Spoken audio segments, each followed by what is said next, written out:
السلام عليكم، معكم سارة في المطبخ. اليوم بدنا نعمل جيب التاجر بتوست واحدة من دون الحاجة لأننا نعمل قطعتين توست لكل قطعة. طريقة كتير سهلة وعملية، والنتيجة اللي بنحصل عليها كتير حلوة. مثل ما شايفين بيطلع عنا قطع شكلهم كتير حلو بالتقديم وطعمهم كتير لذيذ. ما حطول أكتر من هيك، خلونا دغري نبلش.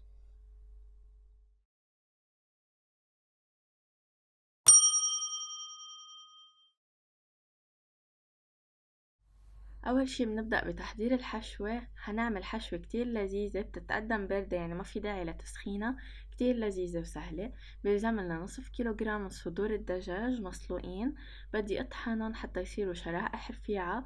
في حال ما بدنا نطحنهم بالماكينة او مش متوفرة عنا، اكيد فينا دغري بالايد بنعملهم شرائح رفيعة كمان، تزبط بشكل سهل.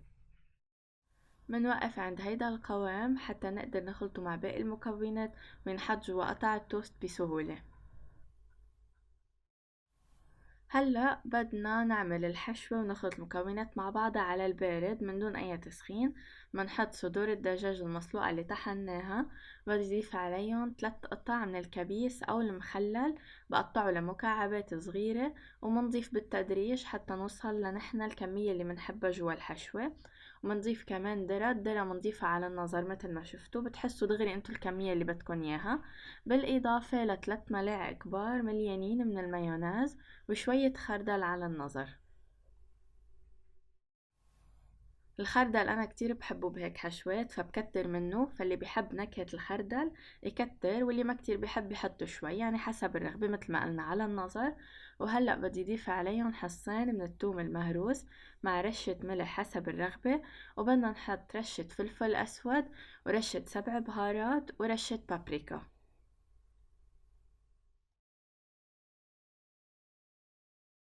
هلأ بدنا نخلط المكونات كلياتها مع بعض بشكل منيح حتى تمتزج بشكل كامل.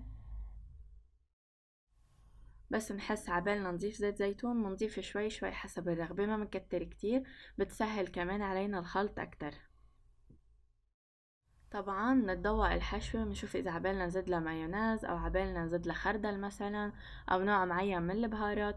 بتشوفوا انتو شو عبالكم تعدلوا عليها وبتضيفوها. وهلأ بنحطها بالبراد على جنب لبينما نحضر قطع التوست. دايما بوصفات التوست يلي بدنا نشتغل فيها ونمدها لقطعة التوست وبدنا مثلا نقليها او نعمل فيها اشياء، دايما بفضل التوست يكون طري مش بايت او مارق عليه وقت، لانه بيعطينا نتيجة كتير افضل وبصير ما بيفرط معنا نحنا عم نمده. منقطع الأطراف من كل قطعة توست، وبعد منقطع الأطراف منمدها بهيدا الشكل حتى تصير رقيقة عنا. بعد ما نوصل للرق المطلوب بدنا نقطع دائرة جوا قطعة التوست بأي قطاعة أو أي كوب وكاسة متوفرة عنا بالبيت. بس اختاروا شي يقطع دائرة كبيرة بهيدا الشكل، يعني ما تكون أصلا أصغر من هيك وتروح عنا كمية كان فينا نكبر فيها القطعة. بنقطع كل القطع بهيدا الشكل. شايفين كيف في الرق لازم تكون رقيقة عنا ونكون مدينة بشكل منيح. بنكمل على نفس الخطوات حتى نخلص كل القطع اللي عنا. بس نخلصون بدنا نكون نحنا محضرين خليط من البقسماط او الكعك المطحون، بنحطه بصحن تاني بدنا نحط بيض نخفقه مع نقطتين من الخل كرمال يشيلوا اي ريحة موجودة من البيض. ما تكتروا كتير خل، بس هيك نقطة نقطتين، ما بدنا نكتر كمية وسوائل بالبيض. مننزل دوائر توست جوا البيض، نتأكد انها تغلفت بشكل منيح، بنرفعها ومنحطها بالكعك المطحون، وكمان منغلفها بالكعك المطحون بشكل منيح.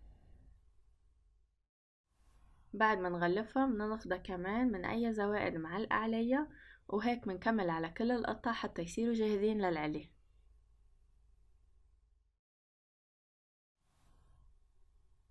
هلأ منحمي الزيت منيح، لازم الزيت يكون عنا حامي كتير. مننزل فيه قطع التوست، مننزل وحدة ورا التانية، ومنتأكد بس ننزل أول وحدة إنه خلص الزيت عنا حامي وجاهز لأنه ننزل باقي القطع.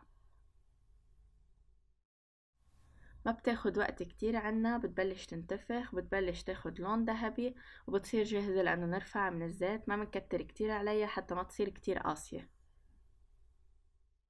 عملت تجربة لشوف قديش أحسن نتركها على أول وجه قبل ما نقلبها، فقلبت قطعة دغري على الوجه التاني، يعني أول ما نزلت بالزيت دغري قلبتها. فاللي قلبتها دغري هي الوحيدة اللي ما نفخت، والوحيدة اللي ضلت هيك طابقة على بعضها وما عملت هيك نفخة مثل باقي القطع. فتركت كل القطع على أول وجه شوي بس هيك حتى حسن انه بلشوا هيك يتفاعلوا. برجع بقلبن على الوجه التاني بتلاقوهم دغري انتفخوا مثل ما شايفين القطع كلها ممتازة ومنتفخين بشكل منيح.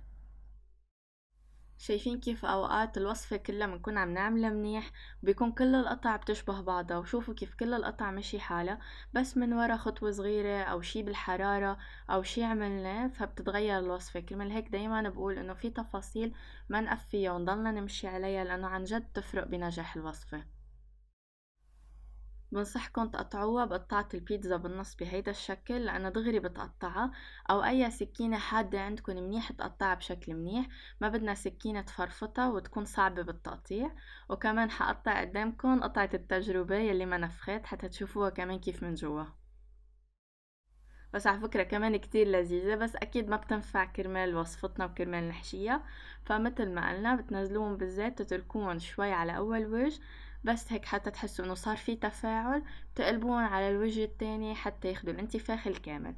وهلأ هيك القطع صاروا جاهزين عنا حتى نحشيهم بالحشوة الباردة اللي عنا اياها. الحشوة انا مبردتها وبتتقدم باردة لانه بقلبها المايونيز وهي اصلا طعمها اطيب بارد. كتروا الحشوة جوات قطع التوست بيطلع شكلها كتير أحلى هي ومليانة ما تكون فاضية. وأنا الحشوة اللي عاملتها بتكفي تقريبا ل20 قطعة من التوست. التوست اللي بفضل عنا بعد ما قطعنا قطع التوست الأطراف والأجزاء اللي فضلت ما بنرميها، بنحمرها بالفرن أو على المقلاية كمان بنحمرها بشوية زيت. بيطلع عنا خبز هيك محمر جنب الأكل، جنب حتى هيدي الحشوة إذا ضل عندكن شوي مثلا وما عملتوا كل قطع التوست اللي بالوصفة. وفي كتير كتير استخدامات للتوست اللي بيبقي، فبنعمل فيه استخدامات كتيرة ما تاكلوا همه إذا نحنا قطعنا وضل شوي منه. وهيك خلصت نص كمية التوست اللي بتعملها للحشوة، يعني عملت تقريبا 10 قطع. وشايفين ما شاء الله كيف الكمية مدعومة. وهيك بنكون خلصنا الفيديو لليوم. كمان نقطة، في حال ما عبالكم تعملوا كمية الحشوة كلياتها فيكم تقسموها أكيد بالنص حتى تستعملوا نص قطعة توست، ما تكونوا مضطرين تستعملوا الكمية كلياتها.